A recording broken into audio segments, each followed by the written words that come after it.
Introducing first, coming to the ring at this time, your referee, Handsome Matt Hampson.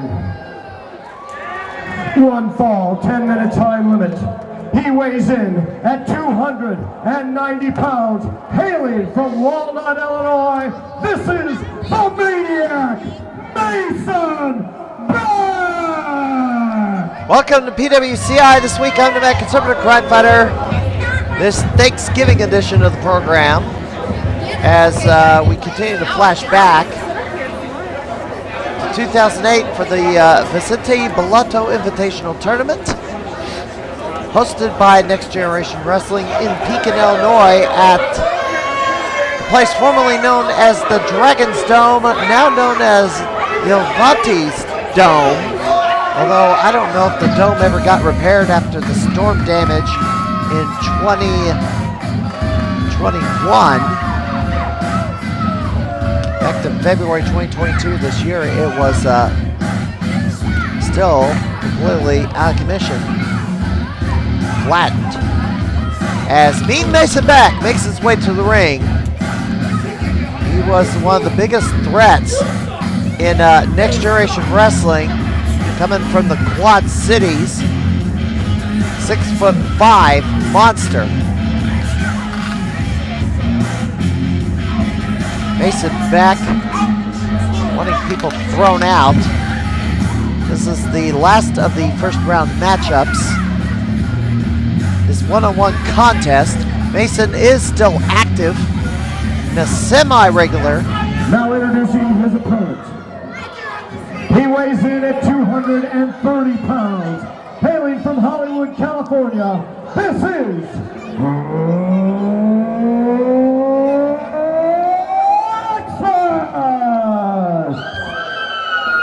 Mason Beck still complaining. He is still active, by the way, kind of semi-active. I think his last appearance was at Dreamwave Wrestling. Of course, he's a member of the Beck family, along with Waylon Beck, who is now retired due to injury. Now also known as Brian Phoenix, Bobby Houston, and the Dixieland Destroyer. Coming to the ring now, I think he made another one. Axis, who is retired, by the way. He had his final match in January of 2010. He was one half of the New Midwest Tag Team Champions with Ryan Phoenix, aka Waylon.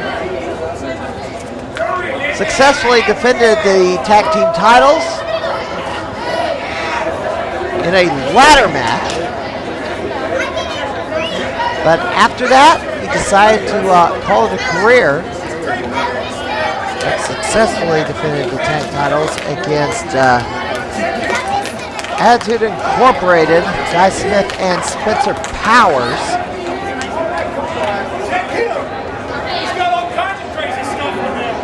Then Axis decided he wanted to hang up the boots and walked away following that ladder match. Ryan Phoenix was allowed to choose another partner, and he ended up choosing Tommy Arson as the stand-in.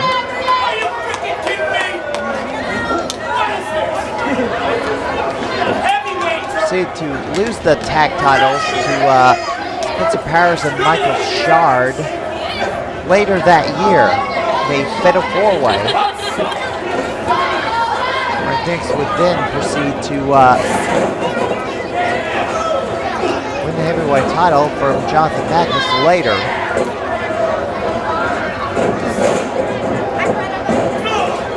Axis, shoulder block, no effect, drop kick. And Axis going to the second rope, but in trouble. Tries to kick him away. And Mason Beck with a drop kick. Takes down Axis. And after Axis retired, never really, has not been heard from since. I don't know where he is today, but up and disappeared and has not been heard from since. His one-on-one matchup in 2008 as a big clothesline on Axis. Axis, of course, was the third member of the Midwest Mob, consisting of Brick Kakia, CJ Esparza. The fourth addition to that group was Nick Brubaker. Axis, of course, retired. A 1-foot cover. You're not gonna beat him like that. You know I can win like that. Well, he's not kicked going to out, pin so you didn't. Axis with 1-foot cover. I'm sorry. Obviously, he didn't there. Axis fires. Back. Ooh, knee left by Mason Beck. What the hell's wrong with you people? Axis is definitely the underdog in this matchup. You sit your butt down, boy. Axis been a long time figure in Next Generation Wrestling. There's a shot to the face.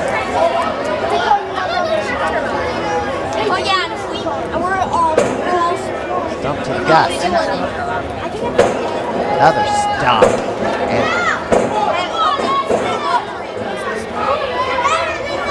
Mason Beck just kicking away on Axis.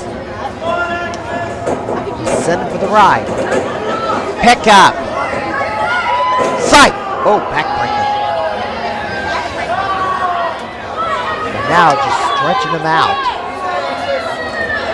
Where this match will go to the next round. The loser will go into the fatal four-way. To be the second half of this episode. Cover. And only a 2 count.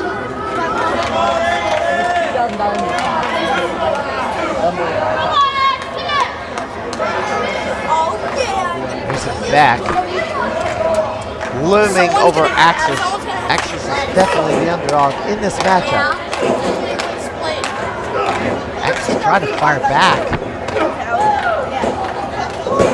It's a Curry. Has him stunned a little bit. I hope it's $3,000. Axis running drop kick, but It's gonna be like. oh, Mason goes down to his knees, but Mason, a tall tree to chop down, just isn't going to go down. Oh, over the top. Over the top rope. Get him back in the ring, Matt. Let's go. One. Two. Three. Goes into the ring. Nope, throws him across. 4. 5.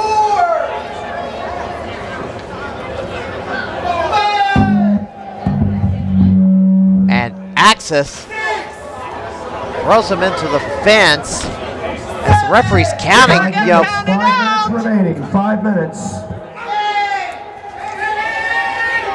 got a problem here. If they both about to get counted out.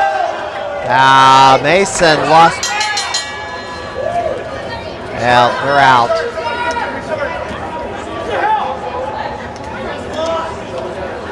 Well, it is a 10 count. Referee Matt By the way, Hansen has declared this match a double count out. We go to the judges. now, there's the 3-judge panel. An event of a draw of any sort, the judges decide who the winner is by vote. They can use whatever criteria they want to decide the winner. The way I see it, this wasn't even close. Mason Beck on my scorecard is way, way ahead on points. Pretty much dominated Axis. I won that match. Yeah, we can tell. Come on now. I won that match. Waiting for the judges to come in and give the decision to Doug DeVore. We can announce the winner on points.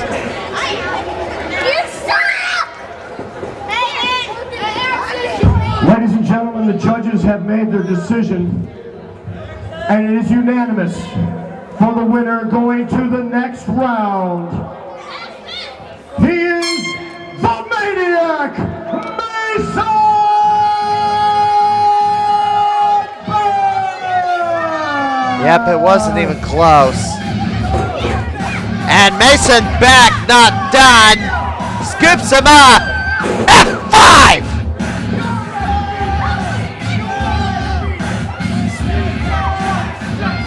Just destroyed him.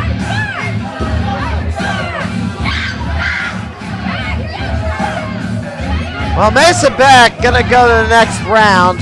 Axis gonna go to the Fatal 4-Way, which will be after the break. We'll take a look at the weekend schedule. I will also have another editorial comment. This week I have something to say about booking wrestling celebrities, and is it worth the gamble? We'll be right back. Ladies and gentlemen.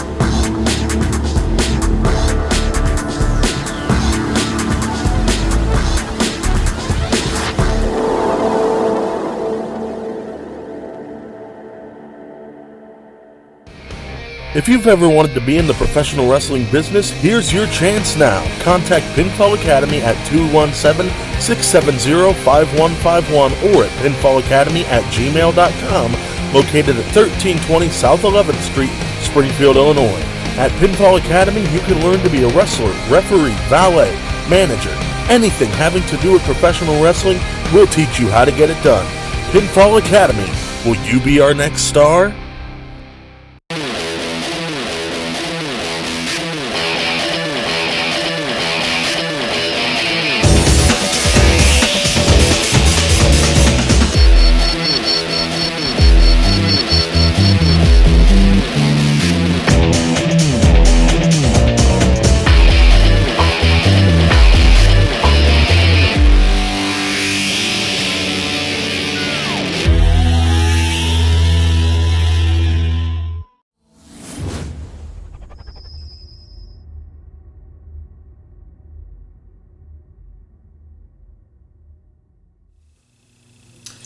After the restrictions on COVID have mostly been done away with, promotions are booking wrestling celebrities like crazy these days.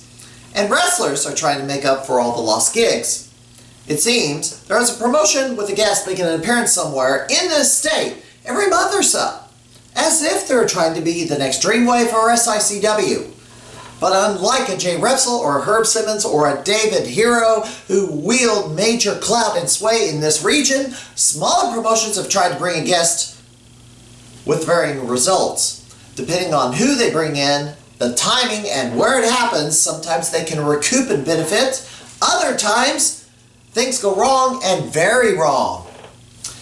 Many remember the wrestler convention disaster in Georgia years ago where someone booked a bunch of guys in an event, a convention, without the intention of ever paying them. Or the former Fringe radio talk show host who booked a bunch of names only for them to cancel one by one and wrote a bunch of bounce checks in Wisconsin. But on the other side, there have been celebrity wrestlers who have burned the smaller promotions. Late last year, two personalities were put on blast for bailing out of a Pro Wrestling Epic event. Second Wrestling near Chicago had both their guests cancel the week of the show. other area promotions have had problems with a celebrity where they would get double booked and do worse with the replacement guest, or the celebrity supposedly falls ill and cancels last minute, or for some reason the celebrity decides to ask for more money beyond the booking agreement. It's gotten to the point where some promoters have soured on ever having a guest again due to the hassles, unexpected surprises, and lack of return on investment. When you are booking anyone, unless they are within reasonable driving distance, whatever booking fee you are quoted, mark that number up 30% and you'll get the actual cost. The flight, the hotel, and possible car rental. Costs for those 3 items may fluctuate wildly, but expect to pay the maximum, as it is extremely unlikely you'll be able to achieve a balance where it's fair to both you and the celebrity. Small promotions in less population-dense areas who are trying to spike their attendance with a celebrity are taking a gamble and are likely to lose. With the demand for people who are relevant, they can command their price tag and how they travel in to where you're most likely going to have to travel to a very large city as a fan to see them in person at all. With that command, they really have the smaller communities at a real disadvantage. Local talent can be replaced on the fly. A celebrity cannot. It's far more likely you'll get enough fans who will pay anything to show up in a big city than in a smaller city. And those big city fans won't travel to the smaller places. And you wonder why the smaller cities in this state are so jaded with not much to do locally other than drink at the bars on weekends. I am glad I chose not to be an autograph collector. And we're going to start it off with our 4-way elimination match. 3 of the competitors in this match have got to be pinned or submitted. The winner of this match, via winning this, goes on to becoming the 3rd member of our final. We move on to this match, introducing first your referee, Mike Langen. From Luxembourg, Germany, weighing in at 250 pounds, Johann Magnus. All right, failed 4-way action. Jonathan Magnus coming to the ring first, all the way from Magnistan. Our second competitor, 350 pounds from Olive Branch, Mississippi, the Mississippi Madman.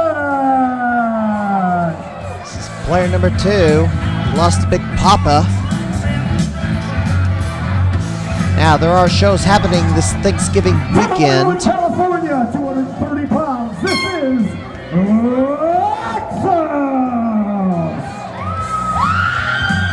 Well, I expect him to fare bear in this matchup. And 245 pounds from Rapid City, South Dakota, the Forever Man, Guy Smith! Now, a little interesting thing about this match. This is the first encounter between the Mississippi Madman and Guy Smith since Madman left New Midwest Wrestling. And certainly, first encounter since 2004 when he wrestled for the New Midwest Heavyweight title. They would not have a real one-on-one match until both men were in Pinfall Wrestling Association. They did have a tag match, the Money Making Jam Boys versus Attitude Inc. But the first real one-on-one happened in a triple threat with Randy Ray, aka Micah Pope, in the mix. But they did go after. They did face off for the PWA Regional Heavyweight title in the mid-20-teens, about 2015, I believe. 2015, 2016, I'm not sure. Magnus wants to go out with Madman first, and they're slugging away. Now, this weekend, Thanksgiving, there are shows happening in Vision Wrestling in Vincent's, Indiana, as Magnus gets slammed to the mat. Magnus, of course, is still active. Guy Smith has called it a career fairly recently. Madman, of course, is no longer with us. So Magnus, the only man still in this matchup that's still active in the ring. Guy Smith slugging away. Shoulder blocks on the Mississippi Madman. Try and whip him out of the corner. And Madman goes flying and takes out Magnus. And Axis is alone with Madman. IWA Productions will be in Mount Vernon on the 26th. Anyway, Envision is at the National Guard Armory in Vincent's, Indiana. Off the ropes, clothesline! New Version Wrestling going to be happening in somewhere in Danville, I believe on the 25th. Been kind of a little bit of an obscure event that's not been well advertised. It's Tyler Scott's birthday party. Trying to find the flyer for it's been a bit of an issue though. After a lot of digging, I found the place is called Jumpin' Jacks on East Davis in Danville. You know, people putting this thing together need to promote this a lot better than they're doing it. But, go back a little bit. IWA Productions Mount Vernon. Alright, here we go. Dynamo Pro Wrestling on the 26th at Concordia Turners in St. Louis. And Madman throws Magnus into Guy Smith. Goes in, double splash. That's right. New Way Pro in West Terre Haute, Indiana at the West Virgo Community Center. Tri-State Wrestling at the Eagles Club in Venice, Indiana on Sunday with a 3:30 p.m. start time. Enziguri on Madman. Guy Smith to the top. Cross body. Takes him down. And now dog pile. And Madman has been eliminated. The Mississippi Madman has been eliminated. Now Magnus going after Axis.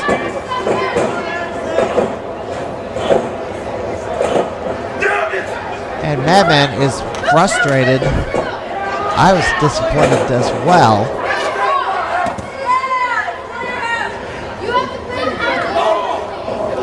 Guy Smith pounding away on Magnus.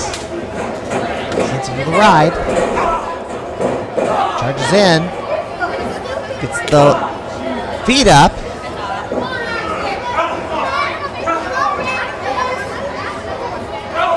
Tries to scoop him up, but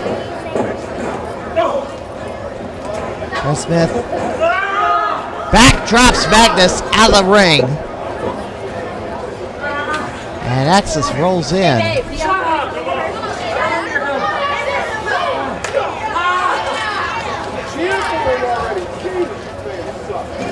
Oh, into the post.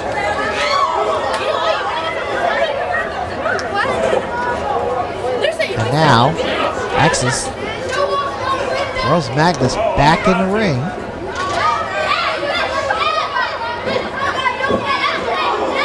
And now, slugfest.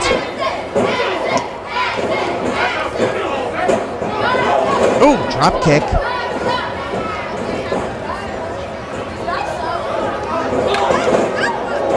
Axis with an enziguri. There's a cover. Dog pile and a 3 count. Johan Magnus has been eliminated. Yay! 2 left.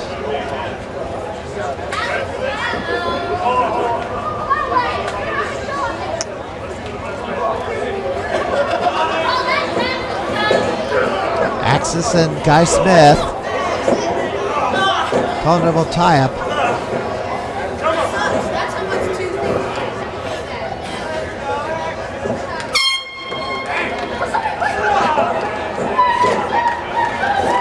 Side elbow, or side headlock.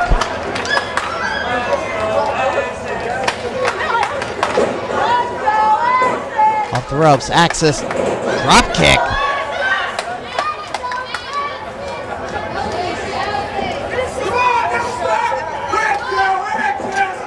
And for the suplex, blocked. Guy Smith picks him up. Drops him. Goes for the cover. And a 2.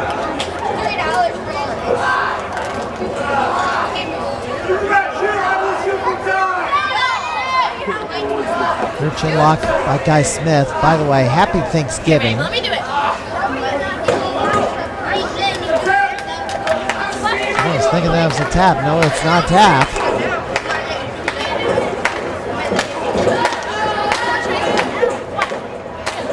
Comes Axis and down he goes. Cover again. 2 count. The winner of this goes into a triple threat, the final round. We know they lost the first round. They will go against the winners of the second round of the VBI tournament. And by the way, next week we'll have more. 5 minutes remaining. Have more in this event next week. Back to the second round match. Ooh! Keith Walker has already advanced in the second round. He defeated Big Papa. So the other half of the bracket is Mason Beck versus the Dixieland Destroyer. And another 2 count. Not quite putting him away. Axis going up. And belly to belly! And that should do it. And that's it.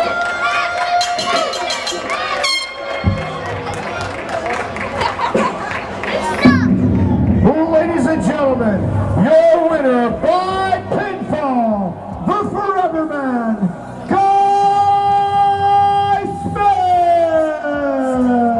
Guy Smith victorious. He will advance to the final. Keith Walker, one of the 2 men, but the other, the winner of Dixieland Destroyer versus Mason Beck. That's next week here on PWCI. This week as we continue the flashback from the Vincenti Belotto Invitational Tournament. Finals of the VBI. Congratulations to Guy Smith, number 1 of 3. How about a big round of applause for Access, ladies and gentlemen? Regardless, that'll do it for this edition of PWCI this week. I want to wish everybody happy Thanksgiving if you can afford it.